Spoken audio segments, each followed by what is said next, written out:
होनहार तालिबात, अस्सलाम वालेकुम।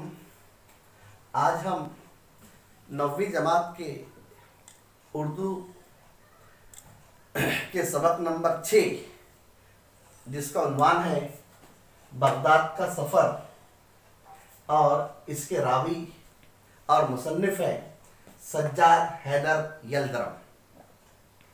इस सबक के आखिरी हिस्से में कुछ बुनियादी नुकात पर तबसरा करेंगे।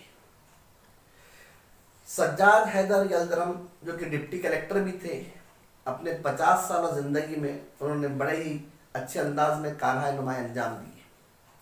इस सबक की रुदात में उन्होंने लिखा है कि बगदाद का ये सफ़र कराची से लेकर बगदाद तक 4 रोज़ पर मुश्तमिल है।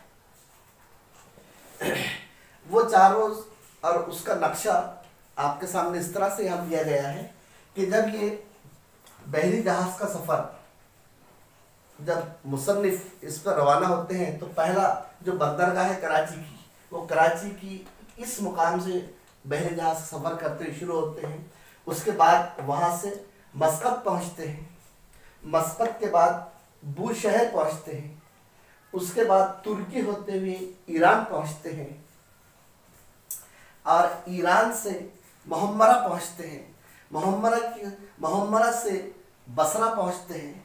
मुहम्मरा से बसरा का फासला गालिबन 30 किलोमीटर का है, और बसरा से होते हुए ये बहरी जहाज़ का काफिला बगदाद शरीफ पहुँचता है। इन 4 दिनों के सफ़र में मुसन्निफ ने जा बजा मुख्तलिफ मनाजिर को, मुख्तलिफ हक़ाइक़ को अपने सफ़रनामे में बड़े ही दिलनशी अंदाज से पेश किया है। सज्जाद हैदर यल्दरम ने इसमें लिखा है कि ये सफ़र उनकी ज़िंदगी का एक यादगार सफ़र है। आखिरी में सबक के अख्तिताम पर उन्होंने बगदाद की ज़बू हाली और बगदाद को जिस तरीके से हिलाकू खान ने ताराज कर दिया था, इसके बारे में भी एक ज़र्ब लगाई है। आखिरी सबक के अख्तिताम में उन्होंने कहा है कि मुगलिया दौर के हुक्मरानों ने दिल्ली की जामी मस्जिद और आगरे के ताजमहल को तामीर करके गोया बगदाद की जो उनके आबा व अजदाद ने उसको ताराज किया था, उसकी भरपाई कर दी है, उसका निमुल बदल किया है। इस सबक में उन्होंने जहाँ जिन मकामात से होते हुए गुजरता है, वहाँ की आबो हवा, वहाँ तहजीब व तमद्दुन, सकाफती हालात, वहाँ के बागात, गल्ले, मेवेजात, फूल वगैरह, इसकी जो है तो बड़े ही अच्छे अंदाज से उसकी वजाहत की है। साथ ही साथ तालिबात, आपको मैं ये बता दूं कि जिस तरीके से हम ज़मीन पर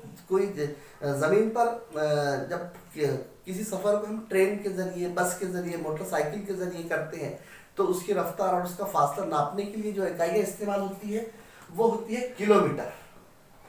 के फॉर के किलो, एम फॉर मीटर। लेकिन एक चीज़ को ज़हन नशीं रखिए आप लोग कि यहाँ पर जब बहरी सफ़र हो, पानी का सफ़र हो या हवाई सफ़र हो, जहाज़ का सफ़र हो या हवाई सफ़र हो, आपको जो फासला नापा जाता है वो रहता है समंदरी मील।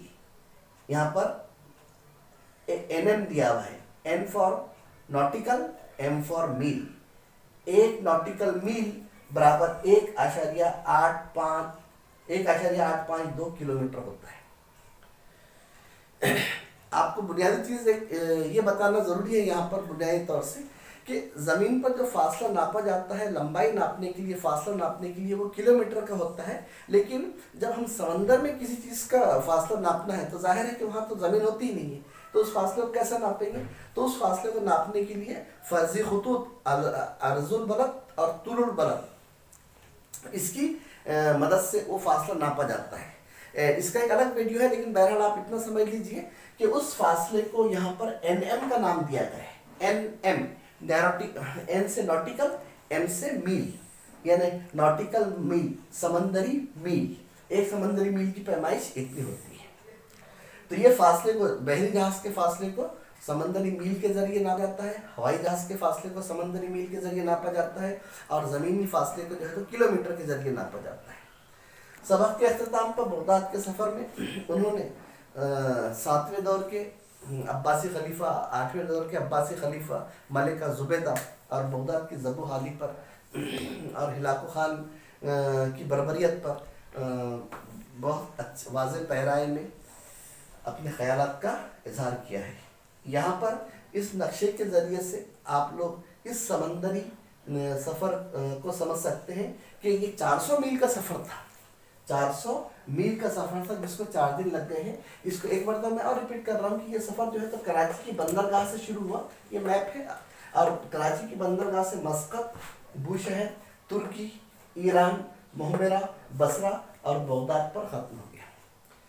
इसकी ये किस्त यहीं पर ख़त्म होती है। आगे इंशाल्लाह और कुछ देखेंगे।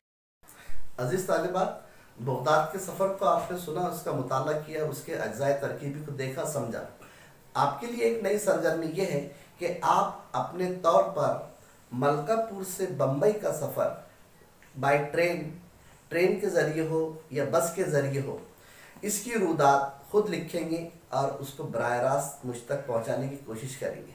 सफ़र में आपको लिखना है कि आप मलकापुर से बॉम्बे ट्रेन के ज़रिए किस तरह पहुँचे, आपको किन किन हालात का सामना करना पड़ा, रास्ते में आपको ज़रूरियात ज़िंदगी की किन किन चीज़ों का इस्तेमाल करना पड़ा और किन किन तकलीफ़ात और कौन कौन से मनाजिर आपके सामने आए, आपने बॉम्बे पहुंच के क्या देखा, वह आपको अपने अल्फाज में और अपने अंदाज से मलकापुर से बॉम्बे का सफ़रनामा तैयार करना है।